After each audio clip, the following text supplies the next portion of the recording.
Welcome to another evening of Quick Fix Golf with all our gang of friends that are listening in and watching. And glad to have you with us as well at quickfixgolf.com, where you can get a free analysis of your swing anytime.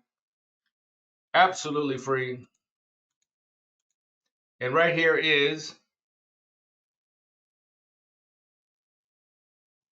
All hello. right. Yep, good. And right here is, can you see the screen? Something happened to Darren's microphone. He should say, I'm Darren DeManley. And I say, I'm Bobby Lopez. And we're the PGA pros at Tupelo Bay. Something happened to his mic. Can you, Darren, is your mic working? Hello? I guess it's not. Anyway, if you want to get a free analysis of your swing, all you got to do is get out your cell phone, video of your swing, send it on. The email is quickservice@quickfixgolf.com, or just go right to our site, quickfixgolf.com, and you can upload it right there. Oops. That wasn't supposed to be there. Okay, here we go. Tonight's topic is uphill and downhill lies and side hill lies. What do? It's important because you don't, at a driving range, that's why we have that. Darren, Darren's offline. Something happened. Hold on a second. All right, can you hear me? I can hear you now. Are you all right? Yeah, the connection was lost. I don't know what happened. Your connection was lost? Yep, but it's good now. All right. You can hear me okay? Yep. All right. So tonight's topic is, of course, uphill, downhill, side hill lies. I tried to pull out a couple of pictures, and we're looking forward to hearing what you said about Nicklaus on the side hill lies, which was pretty cool. I'm not going to say a word until you can say it.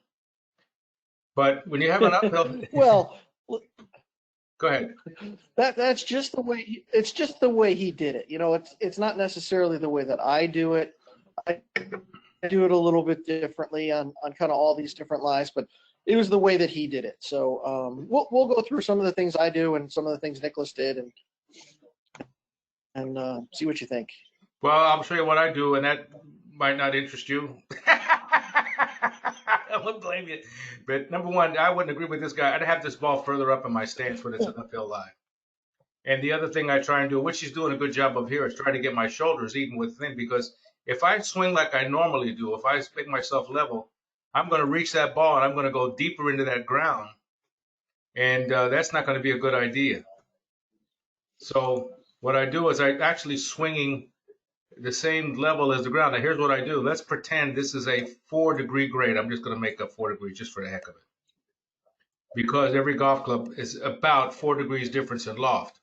So if this is an 8-iron shot, or I'm 8-iron distance, let's say I'm 140 from the green, I will take a 7-iron, which will end up acting like an 8-iron, because I've got an additional 4 degrees worth of launch angle here. I choke up a half an inch on the 7-iron. Now I have an 8-iron long golf club. So I've just turned this 7-iron into an 8-iron, and I hit it.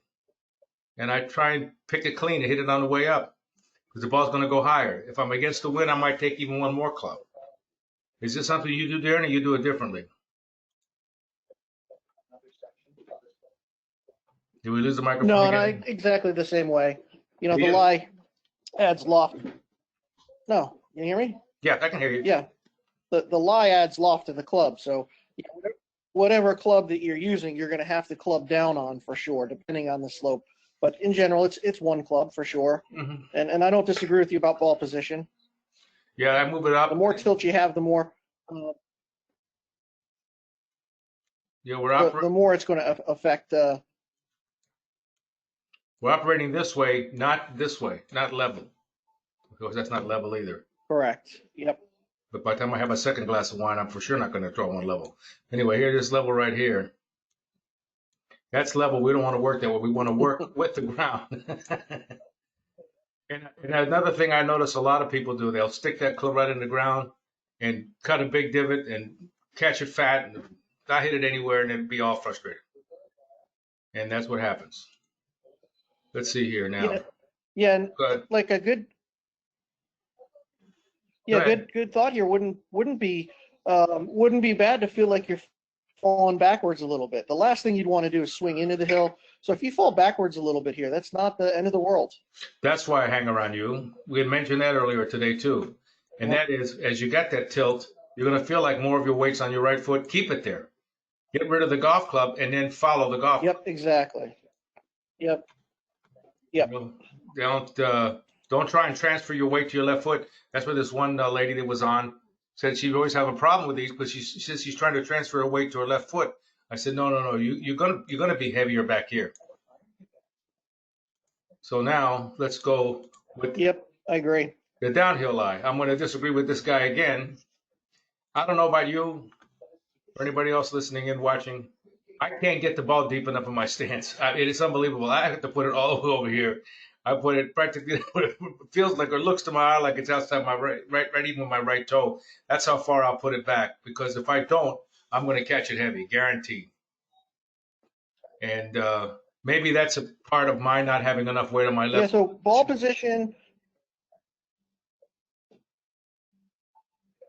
No, I don't think so, Bobby. Because you're on a downhill lie like this, your angle of attack, the angle that the club is moving into the ball is going to get steeper. And anytime you have a steeper angle of attack, your ball position needs to move farther back. It's just the opposite with the uphill. The Right. angle of attack is more shallow, so that's why the ball position needs to move forward. So I completely agree with you there. Wow, man, I'm batting 1,000 with one of the best. You're 2 for 2. Not gonna last long. But you can see also his tilt. He's definitely got more weight on his left That's foot. right. Either that or this wine is really working. Let me see here. Because he looks tilted there.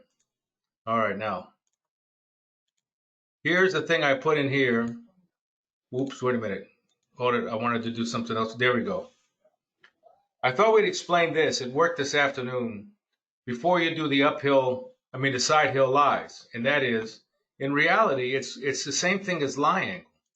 If your ball is below your feet, your club is going to be this way on the side of that hill. That ball's going right. If the ball is above your feet, your club's going to be angled just like it would if it was an improper lie angle. That ball's going left. Can we agree on that one? Oh, yeah. All right, so now we go back here to previous. In this, as you can see, this guy's doing exactly what I would do. You see how he's choking up on the club because the ball's going to be above your feet. So I'm going to choke up on the golf club and I'm going to aim right of the target because if my flagstick is here, I'm aimed up this way because I know that ball's going to come off like this. If it's a wedge, it comes off this way. If it's a 9-iron, it comes off this way. 8, 7, 6, etc.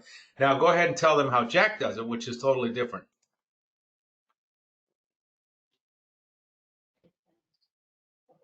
Hello. Yeah, so as opposed to playing the lie angle, can you hear me? Hmm? Is it my audio you can't hear? I can hear you. Loud and clear. Okay, so as opposed to playing for at least in this situation here, a draw, you can counteract that just by opening the face angle a little bit. So you don't have to play as much of a curveball from a side hill lie like that. And I think that's a much easier way to approach it. You can do both. You can definitely do both, but manipulating the golf club a little bit to kind of straighten the shot out is that I. Well, one thing that I have, and I have a chart, I think, Darren, something happened again. You still there? It's the Russians. Yeah, I'm here. It's the Russians. Anyway. It is. It's definitely the Russians. Here's the balls. We're lined up over here. Here's straight away. If you got on the side hill lie and that ball's above your feet, a wedge is going this way. A 9-iron's going this way. An 8-iron's going this way. The 7-iron's going this way. The 6-iron's going that way. And your hybrids and your 3-wood are going to go pretty much straight because it doesn't have much loft on the golf club. So it's the loft and the lie angle. That's why the wedge moves left the most. You have a gap wedge in your hand, it's really going to move left. See, so each club is different. You can't just say, well, I'm going to aim, 15 degrees to the left. Well, it depends on what club you got in your hand. Because a 4-iron is not going to move very much at all if you're squirting it down the fairway. So, and the opposite is true when we go the other way.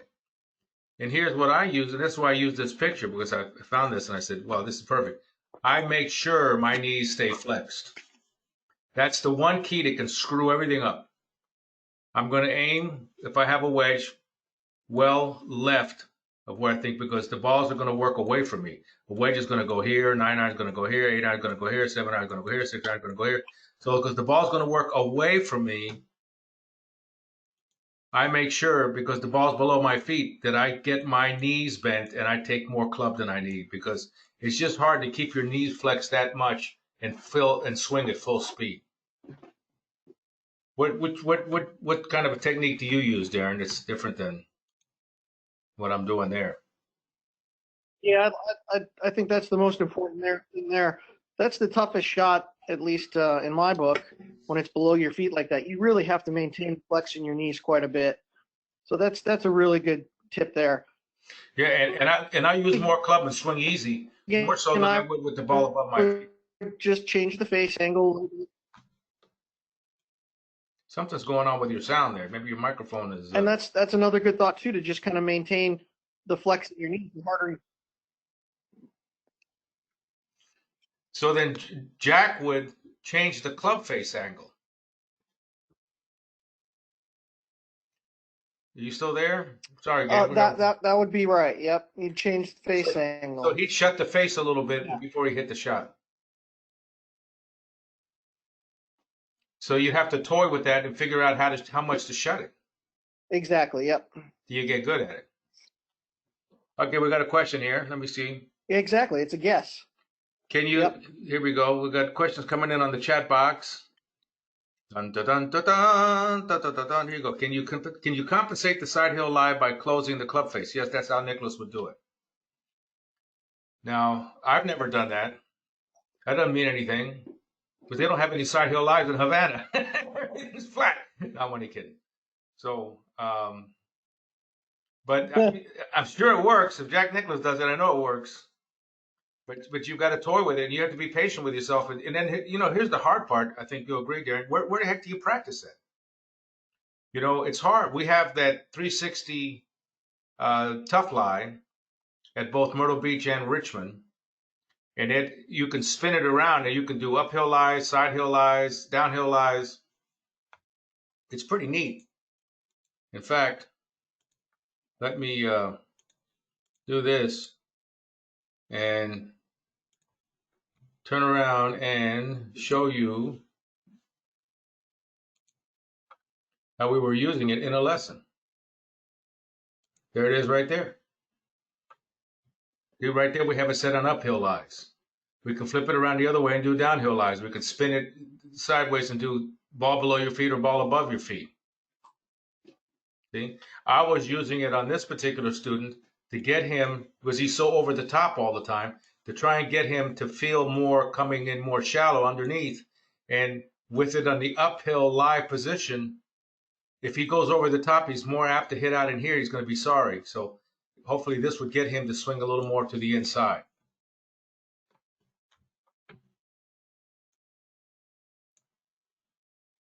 Any other questions? Let me open up the microphones so you can ask a question live and in person here.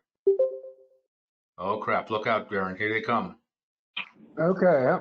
I'm on the side hill lie, so you're losing distance. Here they come. Mm-hmm. I don't know what Darren would say, but I think so. I think so only because when I have a side hill lie, I'm more apt to not swing as hard because I'm could be off balance. I don't know. What do you think, Darren?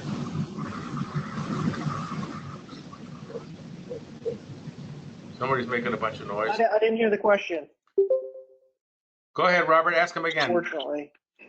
Yeah, how much distance are you losing with the side hill lies? He says, how much distance do you think you're losing with a side hill lie? If any. Well, I mean, distance is a product of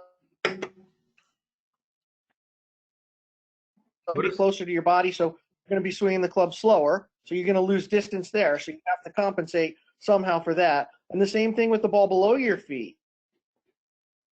Some adjustments there so you don't lose distance. But when you're hitting side hill lies, you got to understand you're just trying to make good contact. You're in survival mode here. You're just trying to make good contact.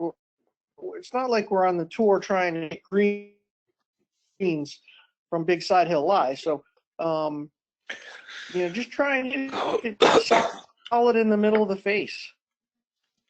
Yeah, in fact, I'll add that this is that on a par 5, that's why I consider it to be such a premium to leave that second shot on flat ground. If I can't get to the green in 2, which doesn't happen very often anymore, I don't know, I'm an old bugger, I want to make sure I leave that second shot on flat ground so that if I'm hitting a wedge or a gap wedge or whatever, that I've got flat ground to work with. I got a much better chance of getting that ball close to the hole than on the side of a hump or something. If you notice a lot of Nicklaus's golf courses, I'm sure you've noticed, Darren, he's got a lot of rolling hills kind of thing. I think that's really from being over in the UK a lot. Maybe he just fell in love with that kind of stuff. But he's got all kinds of bumps and rolls all over his fairways because he understands that side hill lies are a pain.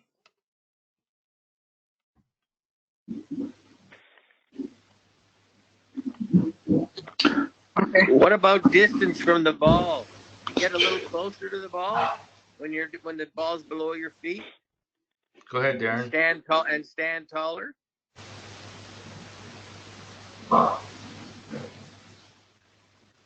Darren, is your mic working? Oh yeah, number 15 at Augusta is the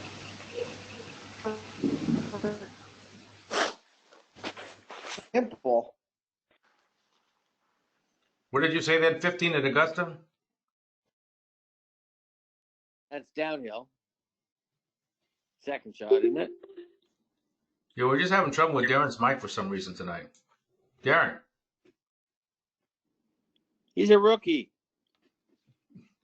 Darren. Oh, now he's offline again. He went completely off. That's the one problem with these things. I mean, you're dealing with technology that maybe 10 years from now we're going to look back and laugh. But somebody else just fell off offline too.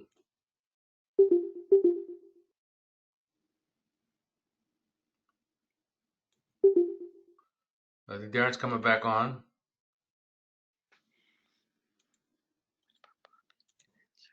Darren, are you back? Of course, the answer to that question is yes, I would lose distance. Me, myself. You put more weight towards your heels for a downhill lie. Not for downhill. I might be bound on my heels if I've got the ball above my feet.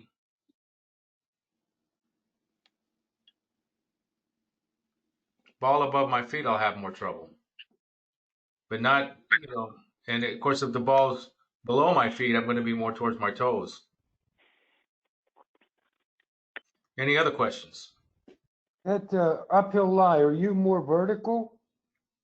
What do you mean by more vertical? No, I mean side hill lie. Are you standing up? Because you said you bend your knees a lot on the downhill lie. No, not the downhill. The ball below my feet lie. Side hill lie. That one. Now, what about the other one? With the ball above my feet, I'm going to choke up on the club. Maybe a half inch, maybe an inch, depending on how much that ball's above my feet. I think Darren's back. Well, Darren. Yeah, my internet's, I don't know. I know. It's all these kids on doing all their homework right now. You know what I mean? Anyway, Robert's question was, do you lose any distance when on side hill lie? I would say, yeah, a lot, I think.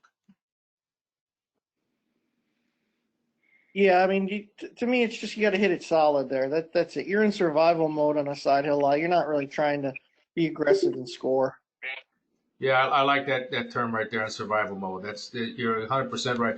Advance the ball. And I think a lot of people get greedy and they don't look for places to leave the golf ball other than the green. You notice that that's probably the one big difference between an accomplished player and somebody that's like an 8 or 9 handicap. They might be a pretty good golfer, but they don't make those 3 or 4 decisions around. And one of them that's important is if I hit a drive and I'm in a bad place, where do I want to leave this ball where it does the least amount of damage to me? Where can I get out of this hole without going backwards, meaning bogey and above? And I think they don't think that out very well. They just try to hit the green, and it might be that that's not the best option. That's really a good point. Hey, Bobby, on an uphill lie, since you have more weight towards your back foot, I guess I have a tendency because of that to hit the ball heavy. How do you counteract that? Well, you might just want to move the ball back in your stance some. That's the easiest thing to do. I mean, okay. That's I'm not afraid to move the ball around in my stance a bunch. Okay. According to if I don't have a flat lie. You might be over tilting there in that situation. You just might be overdoing it. Okay. Too much of a good thing. Yeah. Yep. Yeah, I try and get parallel with the slope, and maybe I'm overdoing it. Okay. Yep, probably. Mm-hmm. Maybe just doing just a little too much. Anybody else got a question? Throw them at us. You're getting some good questions here, Darren. We're getting some good questions. Another thing, I read, and maybe I didn't read this right, but I thought I read where Nicklaus said on a lot of uneven lies, he doesn't do a lot of. I mean, there's very little body movement. He will mostly swing his arms. Is that correct? I'll let Darren answer that one, but I know the answer to that one.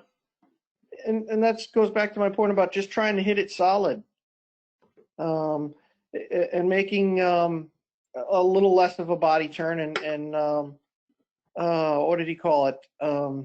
We were doing the partial shots. We were doing partial shots where it was just arm swing. And I think that's what you're referring to. It's just an arm swing length, as opposed to getting a full coil with the shoulders. Mm-hmm. So he's incorporating some of that partial shot where it's just arm swing and no body. Okay.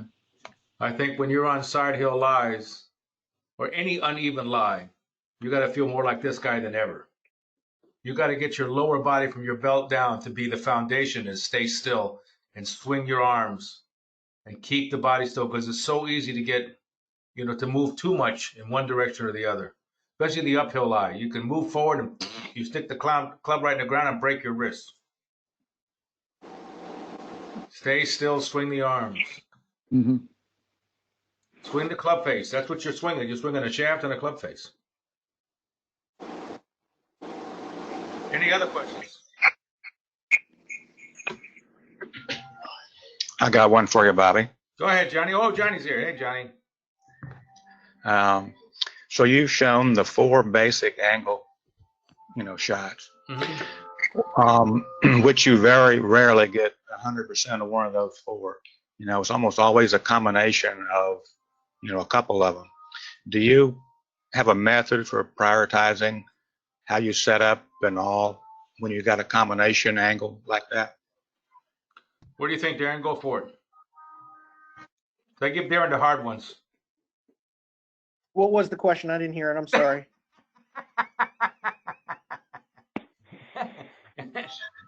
Go ahead, John. Go ahead, Bobby. Maybe he understands you better. Go ahead, John. Ask him again.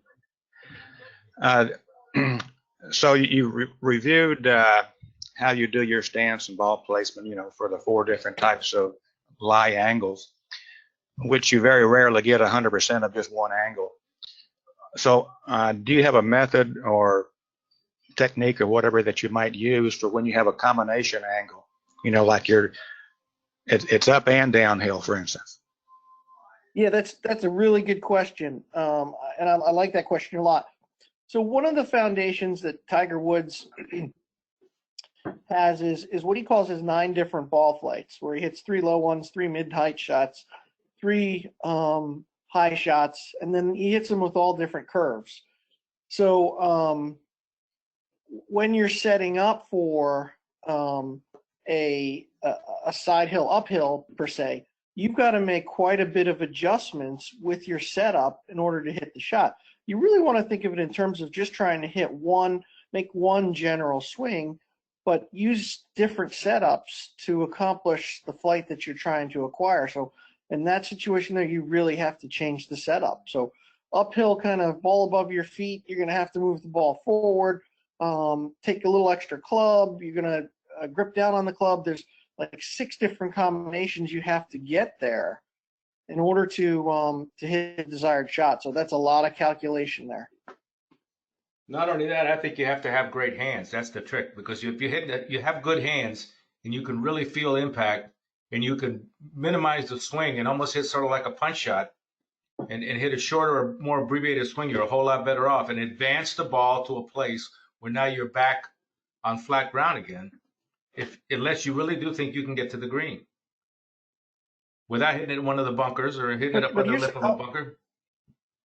Go ahead. Here's how I'd practice that. I'd practice it just like I said with Tiger Woods.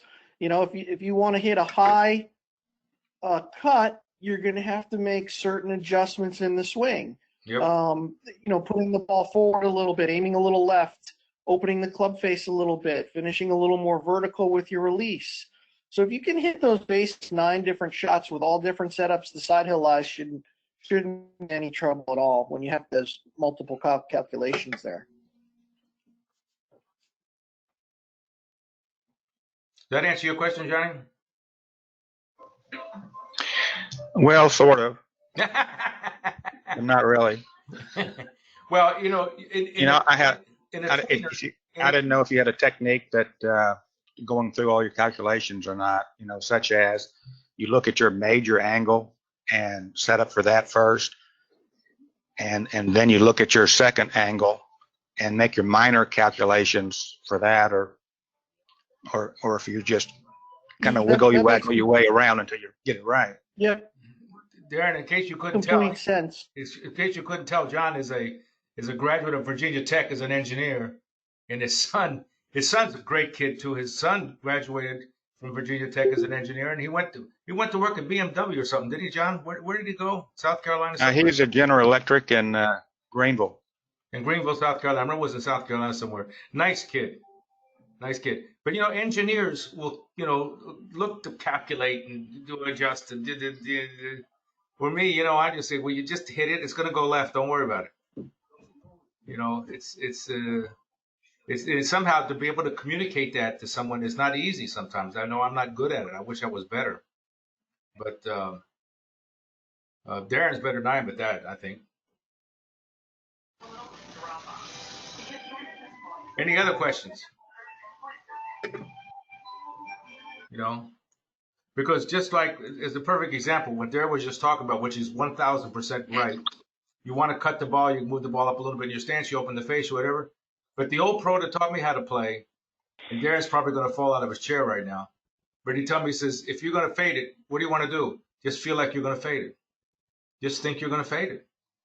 Just feel it. And you would make those adjustments naturally. You'd make them by yourself without, you know, so poor Darren's having problems with the that's all right, Darren, but when we do have you, you got some good comments, so it's been helpful. Bobby, Yes. there aren't any driving ranges that I've ever been to that you can actually practice, let's say downhill and slightly below your feet, or uphill and it's and of course above your feet, all that stuff. You know, where to practice it other than go out in the course some night when everybody's gone away, or early in the morning, and find a spot on the course with the lie that you're messing around with or trying to figure out what to do, right? Well, here, send this to your golf course up there in Canada and tell them, whoops, well, tough like. To build one of those things. Tough Lie, no, you can buy it right here. Tough Lie 360. We'll sell you one of ours. What is it? Tough Lie 360. See, there it is Hey, right Bob, there. That's what what does we have that right thing there. weigh? Too much. It's heavy. See, here's the side hill lie. Yeah, but you go to one end and there's a little hook there that you grab and you can spin it around. See, Oh, I didn't know that. like a lazy Susan. So is it like a golf mat on top of the mat? Or? Yes, it's a mat on top of it, and it's like a lazy Susan. You grab the little tail of it and you can spin it around. It's pretty cool. No, it's smart. Yeah. It's pretty cool. And we have one at each of our driving ranges. We don't use it anywhere near as much as we should. It's our fault. But sometimes you get so hooked up with trying to get your swing right that you What's it called? that you Tough miss a, 360. yeah, Tough Lie 360. Okay. Right. Does it come rolled up, or is it come in a big box the size of the thing? It comes in a crate. It's It's big. I had the best you I gave is to assure you hit it solidly. If I think too, okay, hold on a second. We got a good comment here. Time for a good comment here. Oh, yeah. Da-da-da-da-da-da-da-da. You put more weight on it. My internet doesn't work. I think the best advice you gave is to assure you hit it solidly. I think too much, I tend to get poor results. Yeah, just advance the ball to a good place where you can get up and down and score. I remember watching one time a Gary Player. I was about maybe 12 or 13 at the time. It was at the Eastern Airlines Open, which was at Country Club of Miami. And the ninth hole is a par 4, and there's a bunker on the left. He was playing with Hubert Green, and Hubert Green smoked a drive right down the middle. And Gary Player said, wow, that was a beautiful drive. And then he hit his, and he hooked it right into that bunker because he had a problem with hooking the ball a lot. Got in the bunker and just hit the ball out of the bunker, not for the green, but for about 20 yards or 30 yards short of the green, right in front of the green in a nice flat spot. Then he hit the shot up about 6 feet and made the putt to save par. So I really learned from watching that, if you got in that bunker and you tried your best to get it all the way to the green, and now you compound the error because now you hit 2 bad shots in a row. 1 bad shot's enough. You don't need to hit 2 in a row. So, if you get on a severe side hill lie, figure the ball's going to go left if the ball's above your feet and say, hey, why don't I take an air and I just advance the ball 100 yards or so down the fairway to a nice flat spot and get back in the game. That's my advice. You're trying to swing too hard and all of a sudden you hit it in a whole bunch of trouble. Now you're on your way to a double bogey. And those are hard to make up. So do you have a go-to club for doing that? No, I have a go. I'm going to adjust according to where the landing area is. I'm trying to advance the ball to the landing area, depending on how far away it is. If it's 140 yards, I might choke up on a 7-iron and just sort of punch it a little bit and advance it, put it right in a nice flat spot. But generally, if I have an 8, 9, or 7-iron in my hand, unless there's tall rough, I might have a shot at hitting it on the green. But if I got a 4-iron in my hand, I might just leave it short of the green and then chip up and try and make the putt. And at least make sure I don't do worse than a bogey, because a bogey's not going to kill me. But double bogey's already hurt. Unless you make a lot of birdies. Any other questions? Well, Go ahead. I was thinking about what you were saying about the longer clubs. They don't peel off as much as the shorter clubs do, one way or the other. Right. If maybe you took a longer iron and choked down on it and just kind of poked it out someplace safe. Well, here's what I've done before when I'm teaching a class on this. Here's the ball, and when a side hill lie, there's a big hump here. So your feet are here, the ball's up here. Then I go up and take those snow poles, those sticks, and I put one over here. I put one over here. I put one over here. I put one over here, and I put one over here. And I tell them, go ahead and hit the ball dead straight with a 9-iron. And the ball ends up going right over the top of that pole. And then it makes sense to them. And they go, oh, wow, I see that. And I felt like I was just swinging straight over the top of this pole, but the ball went here. I said, okay, so now depending on the grade and depending on the loft you're using, and to calculate all that is you need to be Poindexter. So you're better off just using less loft to hit the punch shot, just advance the ball down the fairway.